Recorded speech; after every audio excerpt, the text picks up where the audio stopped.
Hello friends, আজকে আমি function নিয়ে অলরেডি ফাংশনের আমি কালকে প্র্যাকটিক্যাল দেখিয়েছি, দুটো প্রোগ্রাম দেখিয়েছি। কিন্তু আজকে আমার হঠাৎ মনে হলো যে ফাংশনের আরেকটা জিনিস না বললেই নয়।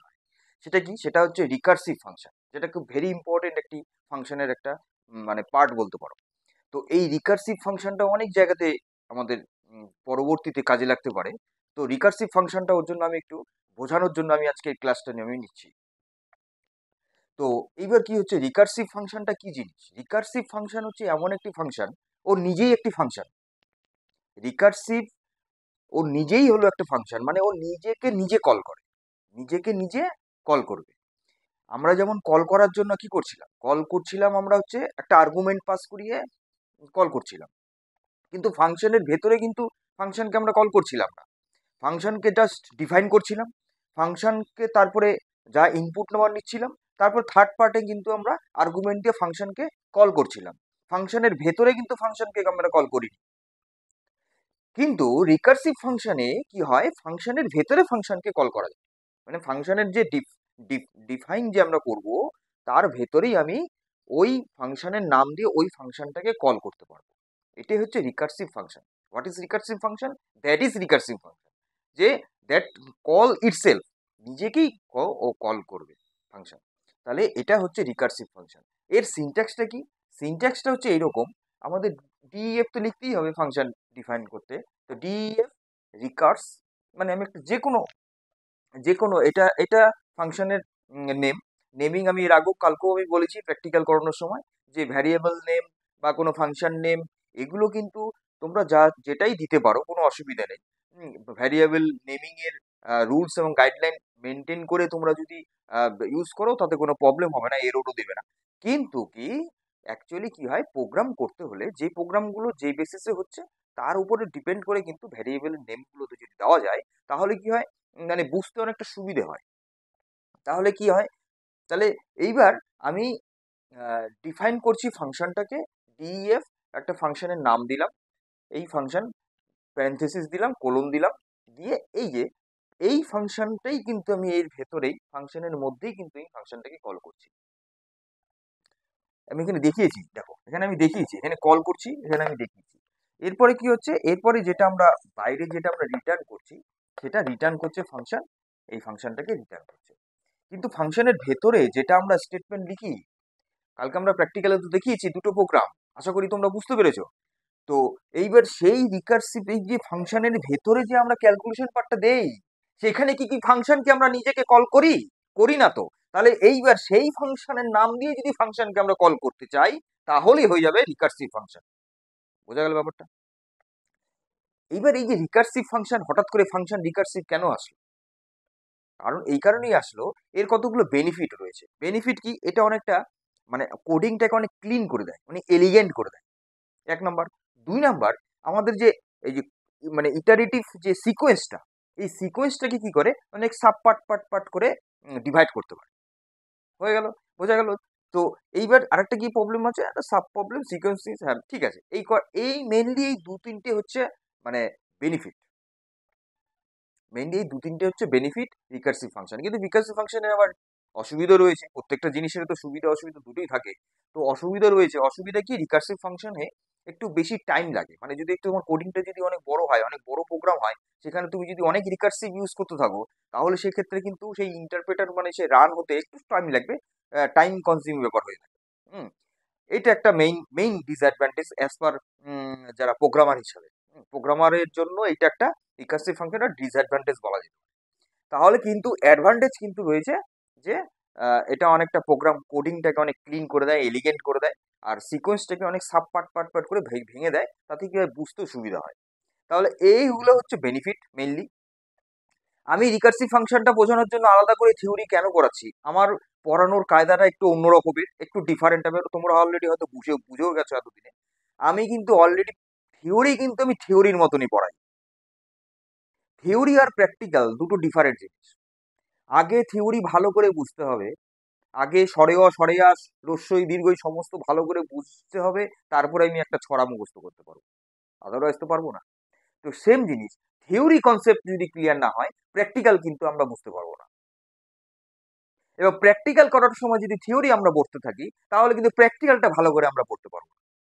সুতরাং একটার সাথে একটা কি হয়ে যাবে, গোলমেলে হয়ে যাবে।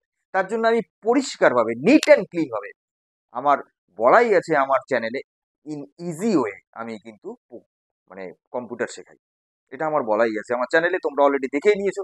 সুতরাং আমার পরিষ্কার কথা সেটা হচ্ছে যে আমার ক্লাস করানোটা হচ্ছে সার্থক তখনই যখন তোমরা বুঝতে পারবে। তো যাই হোক, আর বেশি কথা না, তাহলে রিকার্সিভ ফাংশন হচ্ছে মেইনলি এটাই, যে রিকার্সিভ ফাংশন যে ফাংশন নিজেকেই কল করছে, নিজেকেই কল করছে। এবার তোমরা বলতে পারো হ্যাঁ ফাংশন তো নিজেকেই কল করছে, ফাংশন নাম দিয়ে তো আমরা কল করছি, কিন্তু ডিফারেন্টটা কোথায়? What is the different between normal function and recursive function? Difference হচ্ছে ওইখানেই, আমরা যখন ফাংশনটাকে কল করছি একটা নর্মাল ফাংশনের ক্ষেত্রে, মনে করে দেখো, সেই জায়গাটাতে আমরা কি করছি, ফাংশন কি ফাংশনের মধ্যে কি ফাংশনের নাম দিয়ে কল করছি? না, ফাংশনকে কল করছি ফাংশনের বাইরে। কিন্তু রিকার্সিভ ফাংশনে কি হচ্ছে, ফাংশনের ভেতরেই ফাংশনের নাম দিয়ে ওই ফাংশনটিকে আমরা কল করতে পারছি। বোঝা গেল কি? এই প্রোগ্রামটা দিয়ে আমি প্রবলেম দেখাবো ফ্যাক্টোরিয়াল, যেটা প্র্যাকটিক্যালে দেখাবো। আমরা একটু এই জায়গাটা একটু বুঝে নিই। ফ্যাক্টোরিয়াল, ফ্যাক্টোরিয়াল আমি যে প্রোগ্রামটা দেখাবো, ফ্যাক্টোরিয়াল প্রোগ্রামটা আমি দেখাবো সেটা আমি একটু বুঝে নিই, সেটা আমি একটু বুঝে নিই কিরকম। আমি ধরো ডেফ ডেফ ফ্যাক্টোরিয়াল, আমি ফ্যাক্টোরিয়াল দিলাম, ফ্যাক্টো ফ্যাক্টো বলে দিলাম, ফ্যাক্টো ওকে, ফ্যাক্টো ফ্যাক্টো এন ফাংশন, এই হলো ফাংশন ফ্যাক্টো, ফ্যাক্টো বলে আমি নিয়েছি ফ্যাক্টোরিয়াল, আমি এন এর ফ্যাক্টোরিয়াল বার করবো, তাহলে নিলাম, নিয়ে এখানে আমি যদি কি করি যে E N equal to one colon, তার মানে কি আমি যে নাম্বারটা পুট করব, মানে এন যে মানে ভ্যালুটা হবে সেটা যদি একের হয় তাহলে এক হলে ফ্যাক্টোরিয়াল কত হবে, একই হবে। আর ফ্যাক্টোরিয়াল মিনিংটাই তো আমরা বলি, তাই তো? ফ্যাক্টোরিয়াল মিনিংটা কি? ফ্যাক্টোরিয়াল মিনিং হচ্ছে ফ্যাক্টোরিয়াল যদি যদি ফোর এর ফ্যাক্টোরিয়াল হয়, ফোর এর ফ্যাক্টোরিয়াল এটা ফ্যাক্টোরিয়াল সিম্বল যদি হয় তাহলে কিরকম হবে, four into three into two into one কত হবে, তিন চারা 12 আর 24, 24 ইন্টু ওয়ান 24 হবে, ঠিক আছে। কিন্তু যদি ওয়ানের ফ্যাক্টোরিয়াল হয়, ওয়ানের ফ্যাক্টোরিয়াল তাহলে তো ওয়ানই হবে, ওয়ানের সাথে তার কিছুই থাকছে না। টু ফ্যাক্টোরিয়াল হয়, টু ফ্যাক্টোরিয়াল তাহলে কত, two into one, two into one. Three factorial হলে কত হবে, থ্রি ফ্যাক্টোরিয়াল হলে three into two into one. Okay, তাহলে কি হচ্ছে, ফ্যাক্টোরিয়াল হচ্ছে সেটাই, খেয়াল করে দেখো, যে যে নাম্বারটা আমি দিচ্ছি সেটা পরপর পরপর ব্যাকওয়ার্ডসে মানে বা বেশি থেকে কমের দিকে কিন্তু মাল্টিপ্লাই হচ্ছে, three into two into one, বোঝা গেল। আবার ফোর দিলে four into three into two into one, আর ফাইভ দিলে five into four into three into two into one, six দিলে six into five into four into five four into three into two into one. Okay, তাহলে এই সিকোয়েন্সে কিন্তু কি হচ্ছে, ফ্যাক্টোরিয়ালটা হচ্ছে। তাহলে আমি যদি একটা ফ্যাক্টোরিয়ালে যদি আমি রিকার্সিভ ফাংশন দিয়ে ফ্যাক্টোরিয়াল প্রোগ্রামটা করি তাহলে কি কনসেপ্টটা দাঁড়াচ্ছে, আমি এটাই তোমাদের প্র্যাকটিক্যালে দেখাবো। কিন্তু থিওরি এখানে একটু বুঝতে হবে যে কিভাবে এই ইটারেশনটা হচ্ছে। মানে তোমাদের কোশ্চেন থাকতে পারে যে স্যার তো বললো কি যে রিকার্সিভ ফাংশন ভেতরেই কল করছে, নিজেকে দিয়ে কল করছে, কিভাবে, হাও?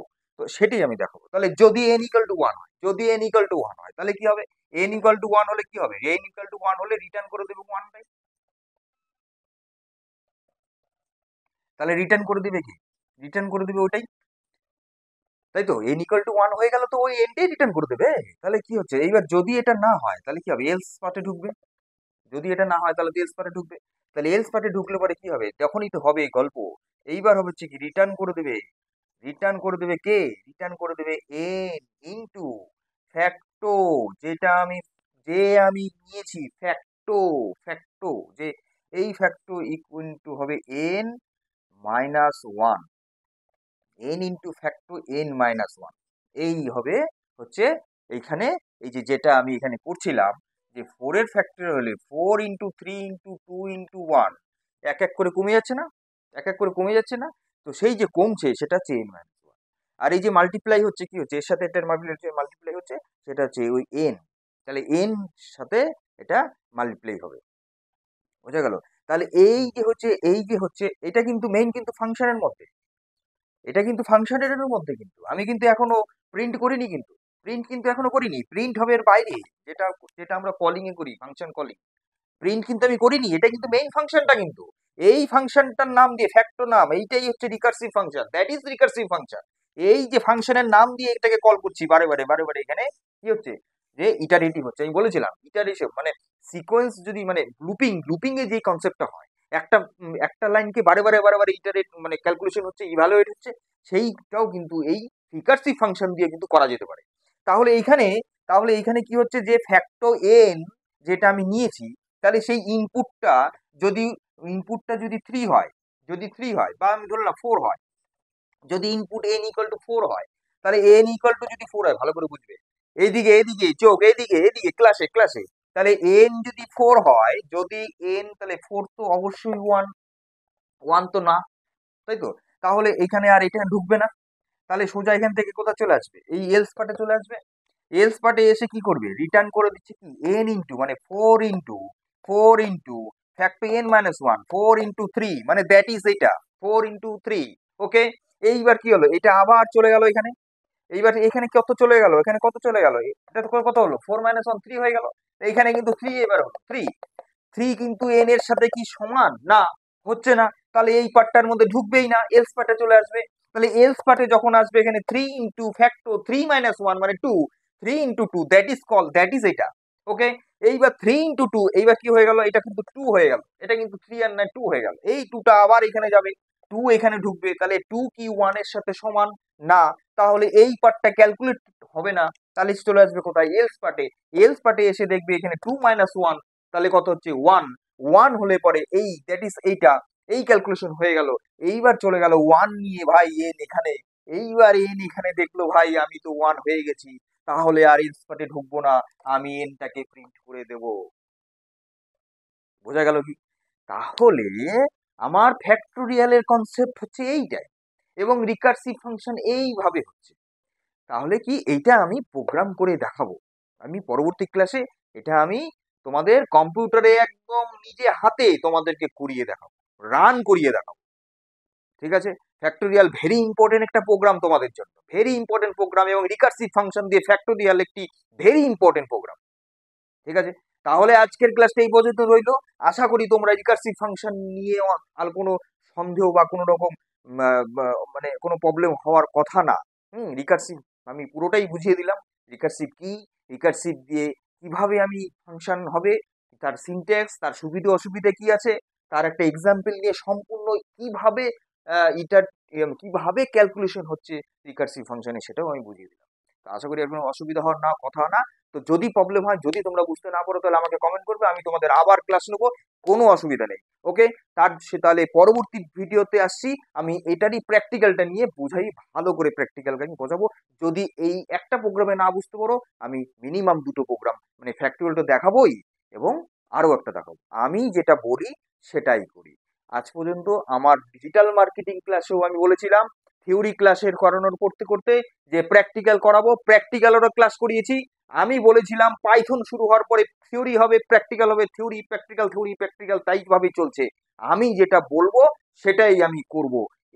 এটা তোমরা অলরেডি কিছুটা হয়তো বুঝতে পেরেছো, আরো আগামীতে ক্লাস দেখতে দেখতে তোমরা বুঝেও যাবে। তাহলে আজকের পর্যন্ত এই রইলো, পরবর্তী ক্লাসে আমি আসছি রিকার্সিভ ফাংশন নিয়ে প্র্যাকটিক্যাল। ওকে, তো তোমরা ভালো থাকো, সুস্থ থাকো।